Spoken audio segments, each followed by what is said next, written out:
Thank you for joining me today.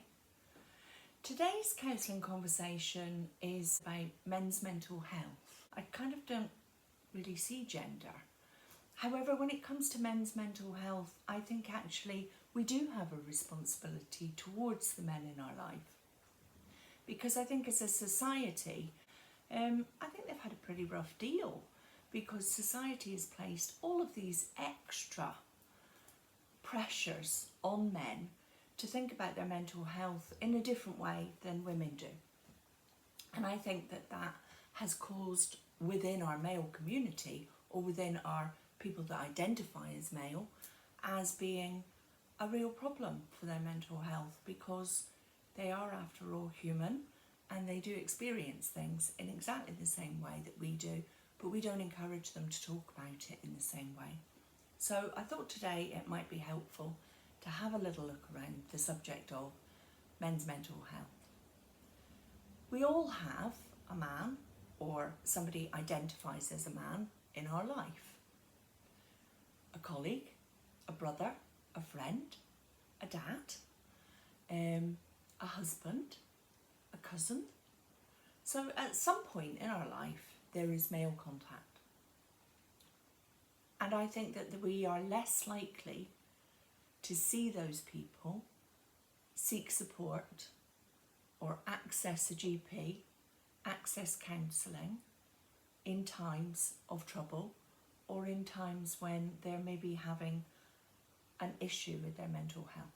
Some of the stats that I'd like to talk about within this conversation are from a commissioned report and some research done by Movember. Although it's, I think, from 2014, I think that the figures have probably, with the pandemic hitting us and everything else that goes on, I think they've probably increased and got worse. So, male suicide. In a suicide situation, it is 3 times more likely to be a man that has committed suicide than a woman. Rough sleepers. 87% of this country's rough sleepers are male. The prison population.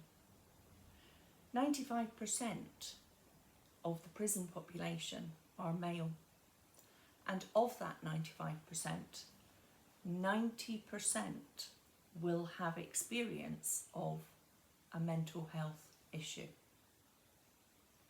You are 3 times more likely to have alcohol dependency and 3 times more likely to have a drug addiction purely because you are male. School exclusions. 80% of school exclusions are to male pupils. As a society, our language is men need to be strong. I saw a meme on social media recently about how, it's not our job to look after men. The man in your life should treat you like a princess and all of those kind of things. And yes, as you could tell by my body language there, it enraged me because we are all responsible for ourselves. However, sometimes it is our responsibility to look after our loved ones. And with male mental health, that's a particular area that we are failing them on. And this is not paying off one thing against another. This is purely a counselling conversation around this one subject. So they've got to be the wage earner, they've got to be the rock, they've got to, man up. How many times do we hear that said as a joke? And yet the person it's being said to might have all sorts of issues going on. And we're saying, ha ha ha, man up. The male population are not given the language at school, in society, at work, at home many times. They don't get taught or encouraged to have the language of the emotional content of what they're feeling or to feel comfortable in exposing it because of that sense of society around man up. Sometimes if they are looking to access some support, for some, another man who's successful in supporting them is making them feel uncomfortable, or if it's a case of they want to access help, sometimes offering that to a woman is difficult, because again, it goes against the grain of how you should interact. Offering your vulnerability to a woman when society tells them from the minute they're born that they've got to be the boy and they've got to do, you know, the strong side of things. But actually, I would challenge that, and I would say, as a counsellor, I know that counselling in particular is hard work. And so to offer your vulnerability to a complete stranger that you're building this safety with is a very, very strong thing to do. It's magnificent, and I am always so privileged when anybody comes along to a counselling session.